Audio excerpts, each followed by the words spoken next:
My name's Silva, and I was due to speak at the 2025 International Women's Day Conference in Brisbane, Meanjin, but a cyclone got in the way, and so I'm just recording this at a friend's house, and it's still raining like mad outside.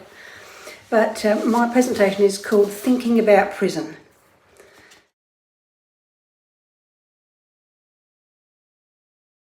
I've been thinking about prison histories, and about what's wrong with them, and about the hard work of women to change them, and about what we need to do now. Australia's systems of policing, court and imprisonment are progressively becoming less humane, less democratic, less fair. In Australia, we imprison 10-year-old children. Here in Queensland, our 10-year-olds are given adult sentences. And we all know the 10-year-olds we're talking about are Aboriginal children. Aboriginal deaths in custody are measured every year, and a lot of reports get written and things said in Parliament. But we know that Australian police officers and prison guards are able to commit or enable assault and murder without seemingly any penalty. Maybe a slap on the wrist or a forced resignation, but mainly nothing. And Australia treats refugees that come to Australia by boat in an utterly cruel way, worse. They're incarcerated without any trial in our detention centres for indefinite periods of time. To add to that depressing record, now all across Australia, male prisoners who claim to be women are being placed in women's prisons, and therefore women prisoners are daily at risk of being terrorised, assaulted, raped, impregnated, killed. So how did we get here? The Australian government ostensibly supports a range of international laws and agreements, like the United Nations Mandela Rules, which are the standard minimum rules for the treatment of prisoners, where it clearly states that you separate men from women. There's the Bangkok Rules, the Tokyo Rules, and there's the Convention Against Torture and Other Cruel, Inhuman and Degrading Treatments or Punishments. But the Australian state or Commonwealth governments are not paying any attention to those agreements. We inherited our systems of policing, our court system and our prison system from the English. Those systems came over in sailing ships packed with shackled convicts that had survived months on a long and terrifying journey to the unknown, and who survived the trip in spite of rotten food and brutality. And those systems also came with female prisoners who on arrival were traded or given away to strangers, had their children taken away, and had to be very, very lucky not to be brutally exploited. Back in England in 1813, Quaker Elizabeth Fry visited Newgate Prison. She had heard that there were newborn babies inside the prison without any proper clothing. So with other Quaker women, she sewed children's clothing, and then two of the women, Elizabeth and her friend Anna, went into Newgate Prison. This took a bit of negotiating. It's not an appropriate place for ladies like you, and it's very dangerous, and the prisoners will attack you. But after a lot of argument and pressure, they got in. They saw an overcrowded hellhole, the place stinking so strongly you wanted to retch, with people dressed in rags that moved, crawling with lice. Disease, wretchedness, debauchery, depravity, gambling, fighting, swearing, drunkenness, insanity, bribery, corruption, having to beg for money for food and drink. And always there was the continual and ongoing preparations for hangings. Elizabeth Fry's life changed.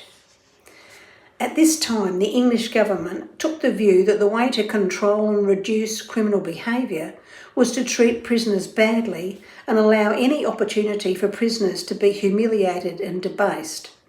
Flogging was common, and prisoners had to work long hours on the treadwheel. There were a great many offences with a death sentence or transportation to the colonies.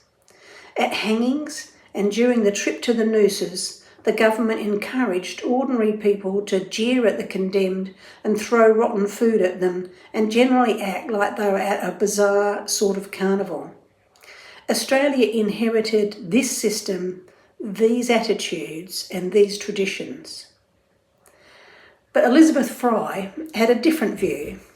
She set up a ladies' society called the Association for the Improvement of the Female Prisoners at Newgate. And there followed a school for the prison children, a system for doing work, teaching women to read, Bible readings, hygiene, assistance with clothing and more. In an era when women did not do public speaking, Elizabeth Fry's Quaker beliefs allowed her to preach. This was controversial. She preached at first to small numbers of people at home or at friends, and then small numbers of people at Newgate Prison, then hundreds of people in public halls, and sometimes thousands elsewhere. As her public speaking and fame increased, she set up ladies' societies across the country to address the problems of prisons and also lunatic asylums, schools and hospitals. She opposed the death sentence. She opposed appalling conditions on the ships used for transportation to the colonies. Meantime, she's also caring for her 10 children and her extended family. She gets the ear of government sometimes, not always, but enough. Her work directly saves women's lives. Elizabeth and her women's groups forced government to consider and act on the separation of the sexes in prison, the separation of juveniles and adults, the separation of prisoners into groups that reflected the type of crime that they had committed. And Elizabeth was pressuring government to change their thinking about prisoners, that perhaps incarceration could focus on producing prisoners who could be productive and function normally when they left prison. Amazingly, Australians have a direct connection to Elizabeth and the ladies' societies, in particular the Convict Ship Committee, in the textile collection at the National Gallery of Australia.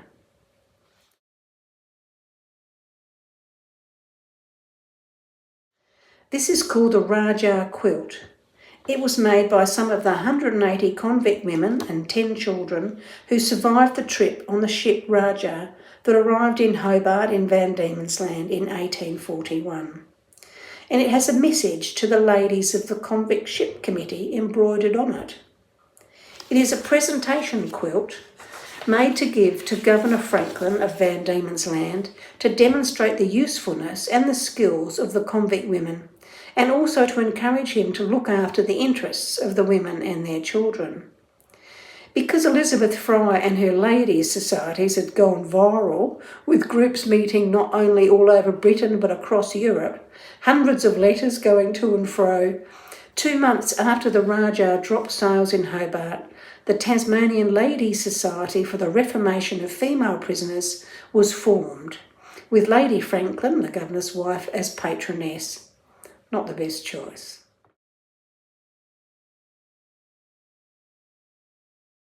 It says on the lower strip of the quilt, "To the ladies of the Convict Ship Committee, this quilt, worked by the convicts of the ship Rajah during their voyage to Van Diemen's Land, is presented as a testimony of the gratitude with which they remember their exertions for their welfare while in England and during their passage, and also as a proof that they have not neglected the ladies' kind admonitions of being industrious." June 1841. The ladies of the Convict Ship Committee had given to each woman a bag with a thimble, needles, pins, scissors, cotton threads, fabric pieces, wool, knitting needles, an apron, a knife, fork and spoon, a ball of string, a comb and spectacles if required. They had hoped that this would occupy the women on their journey and also be part of the preparation for a new life where women would be able to sell their work and their skills. The work of the women's liberation movement is to lift women up. And here's the ladies' societies in the 1800s doing just that. I think the quilt has a message to us as well. Unfortunately, things didn't turn out quite how Elizabeth and her lady societies wanted.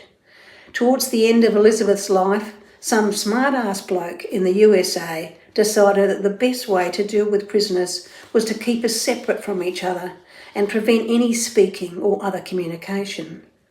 This was enthusiastically taken up in England by those who were opposed to the women's ideas. This included imprisoning some of us in complete darkness. You might have come across the stories of the suffragettes, who 60 years after the Rajah's trip were incarcerated in Her Majesty's Prison Holloway, where the suffragettes were only able to communicate with each other by knocking on the walls or scratching messages on the walls or floor because they were not allowed to speak. Holloway was my first prison. The policing, court and prison systems that developed in Australia have been a quagmire of long-held traditions of punishment and long-held traditions of cruelty and long-held traditions of corruption. Only partially softened by the humane ideas of Elizabeth and her ilk, but at least we have had the separation of the sexes in prisons until recently. Power is a corrupting thing. A lot of you have had problematic interactions with police where you can see that the power that they have over us has distorted their notions about how to act and how to act fairly. Also the same with the judiciary. But with prison guards, it's worse. They have total power over you, what you eat, when you can eat, when you sleep, when you shower, what you wear, what you're allowed to do. They have power over whether you live or die. The extent of corruption that arises in prison guards is assisted by the secrecy that surrounds prisons and prison practices generally. Prison sends you mad, teaches you to give up, takes away your chances to live an ordinary life, takes away your housing, takes away your children, calls you to more crime, calls your children to crime. Most women prisoners do not commit crimes of violence. There are 3 areas that matter in prison, in a sense, and that is sex, race and class. In my 3 prison sentences, every prisoner I met was working class like me, except for one. She was the exception to the rule. A couple of women saw her come into the room and she, what the women said was, "What are you doing here?" in a mystified way. I did wonder for a second how she would be treated. But no, we were all really nice to her. We were sorry for her because the more privileges you have, the harder it is to manage having all of them stripped away. Prison is a system that exists to incarcerate and punish the poor for being poor. You're not going to meet the real criminals like Gina Rinehart, Rupert Murdoch, Prince Andrew or Donald Trump in prison.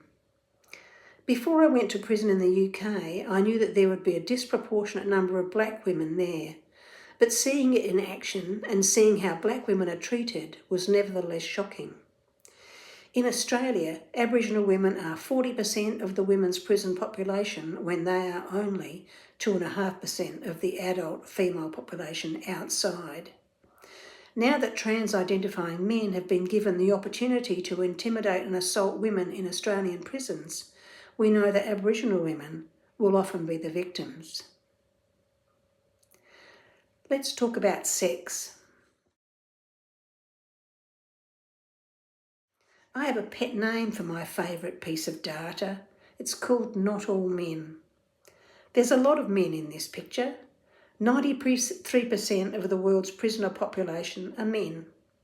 Globally, women make up about 7% of the prison population, with about 750,000 women in jail. USA is the worst country per population percentage. When you look at that picture, it says a lot. Men are different from women. Prisons are constructed for men, run mostly by men. Prison policies and procedures are made with male prisoners in focus. Women are an add-on.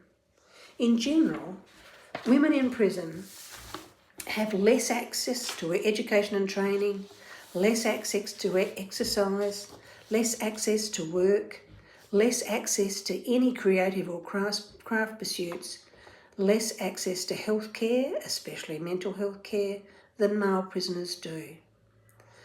The one thing we get more of, this is in my experience in the UK, is tranquilizers. And when I was in prison there, women wore their own clothes and not a uniform. That was the only positive bit. No thought is given to the actual needs of women that are different from men's needs. We are not taken into consideration at all, except for in construction. It's cheaper to build a women's prison because we commit the lesser crimes with shorter sentences, so lower security. Lower security means less concrete, less razor wire and less chain link, and it's cheaper for governments. Not only do males commit the vast majority of crimes, they commit nearly all crimes of violence and virtually all sex crimes. We don't. Men also repeat their crimes more often than we do and increase the severity. Most of our crimes are to do with poverty or prostitution. Putting us into prison isn't going to make society any safer, of course. But in Australia, we are being imprisoned at an increasing rate, and that increase is greater than that of men. When you look at the proportions here, you can see that if you take some of the male prisoners and place them in with women, you will make a disproportionately large change.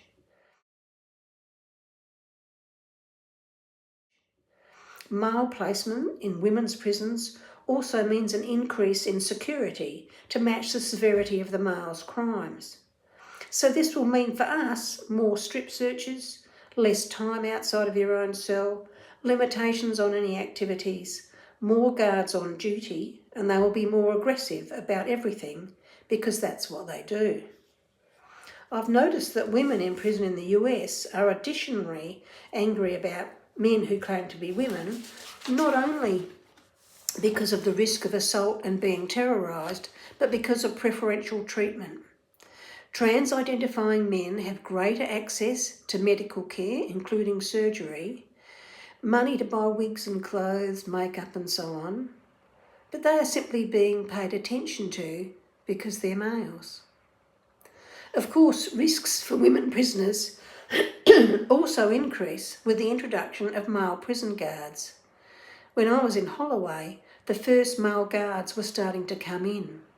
I got out in time, but the prisoners I knew told me about the sudden increase in the availability of drugs, the ever-present threats of rape, the increased aggression, and the collapse of the women prisoners' own homemade support system. In women's prisons the world over, if we are able to communicate with each other and there are not too many drugs around, we develop our own network which helps us survive. The one that I'd experienced in Holloway was crucial for us to stay alive, to stay sane, to look after each other, to share things and share ideas. It was based utterly on fairness. No one person ran it, we did it together. By contrast, in male prisons, more often you will find prisoners in a hierarchical network determined by physical strength, gang affiliations and so on. But if the appearance of male prison guards could threaten our support system in Holloway, the addition of trans-identifying males is a greater threat. And it also gives corrupt prison guards another lever to manipulate and control us. It goes like this. Now, you don't want to share a cell with that big rapist, do you? Well, I've got a little task I'd like you to do. And that task will be illegal or risky in some other way, and you alone will be at risk if you are found out. And you know that no one will believe you. When thinking about any males in women's prisons, the first thing we normally think about is sexual assault and rape. Nearly all women prisoners have a history of being sexually assaulted, many before the age of 5. In addition, acquired brain injuries are common, mostly from domestic violence. Men know we are vulnerable and they choose to terrorise us in prison. Trans-identified men have the same criminal patterns as men in general. Putting a frock on doesn't stop you being a sex offender. Sexually transmitted diseases are also a problem with men in women's prisons. For example, the first group of 300 men who applied to be in the women's prisons in California, the majority of them were sex offenders and half of the men were HIV positive. In America, women's prisons in particular, healthcare is highly problematic at the best of times, and it's been very difficult for activists outside to find out what is going on. We know there have been a number of pregnancies. We don't know if any women have been able to have abortions or not, depends what state you're in. And it's hard to find out about who has contracted sexually transmitted diseases like HIV. Because male prisoners who claim to be women are counted as women in any data, it's hard to know where they are and how many they are. You can sometimes find out about the number of babies born in prison, though.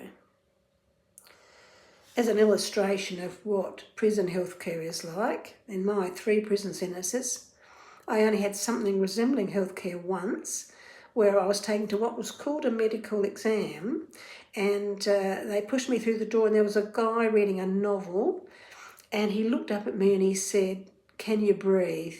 And I said, "Yes," and that was it. In Australia, detention centres' female inmates have similar difficulties. They also complain about males at close proximity, just a chain link fence away, and how the men yell out and try and climb up the wire, to get at them. So it means that there are, significant areas where they feel they cannot go, and this is in a pretty confined space. I experienced the hatred of men in a similar way when I was in my last prison, which was called HM Risley. It was primarily a men's prison with a little section on the side for women. We were separated from them by walls, but one way they got at us was through the food, which was cooked in the men's section and trolleyed around to us. The food turns up one lunchtime and the prison guard says, "Look at that great lunch today." And I saw all the women lean over and sniff the food carefully. Because sometimes the blokes jerked off into the food, or sometimes they pissed in it. The guards thought that was funny. That sort of harassment gets to you after a while. Women prisoners who make complaints about sexual assaults and other things get into trouble, always pretty well. Prisons do not like complaints. They will try and stop you doing them, and they will penalise anybody who makes complaints. So prisons sometimes refuse women parole who've made a complaint, or extend their sentences because they've made a complaint, and generally make life difficult for them. When I tried to make complaints in an English prison, you needed to write a letter to the governor, and but you weren't allowed to have a pen or a piece of paper. So you had to inveigle the prison officer to get a pen off them and a piece of paper and write something out. And then there was a reasonable chance that anything you'd written out would just get chucked in the bin. So you had to do this multiple times to get anything through the system. A lot of prison reformers are prisoners themselves or ex-prisoners like me. In Australia, our most famous woman prisoner, Lindy Chamberlain, did good work in prison, helping women in Darwin's jail with the intense media interest that she had. What that meant was a spotlight on what the prison was like in Darwin. And because of Lindy's actions, suddenly inmates had things like sewing classes that they'd never had before. Women prisoners need our help. We have to find out what is going on in every prison and where the men are. We need to tell everyone about it. We need to change the laws, the policies and the procedures. We need to force the decision makers to do the right thing. Prisons in Australia are a state responsibility, so please take action in your state. Do what you can. I want to finish with a little prison story about hope and help. I was an activist when I was in prison, and it was inevitable that I would end up in solitary confinement, and that day came. So the door slammed, they always slam the door, and I'm in a concrete and stainless steel box and I'm not feeling good. I was weak from not eating and emotionally stuffed because of all the trauma, and I stood there for a while and thought, what do I do?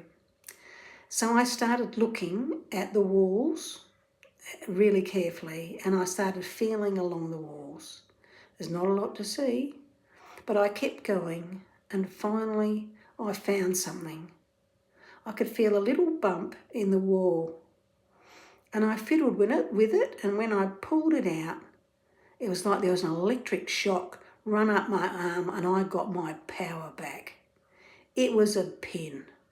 A woman who'd been before me had left a pin hidden. You can't have pins in prison. You could kill yourself with a pin if you had to. You could use it to defend yourself. You could bend it into a tool of some sort. You could scrape your initials on the wall. Or you could very carefully put it back for the next woman to discover. So that's what I did. In every location, a prison, a courtroom, an office, out in the bush, a woman has been there before you and left a message of some sort. If you're lucky like me, it's a tool, a weapon. So when this fight for women is getting hard, I want you to look and listen for the messages and look for the pin.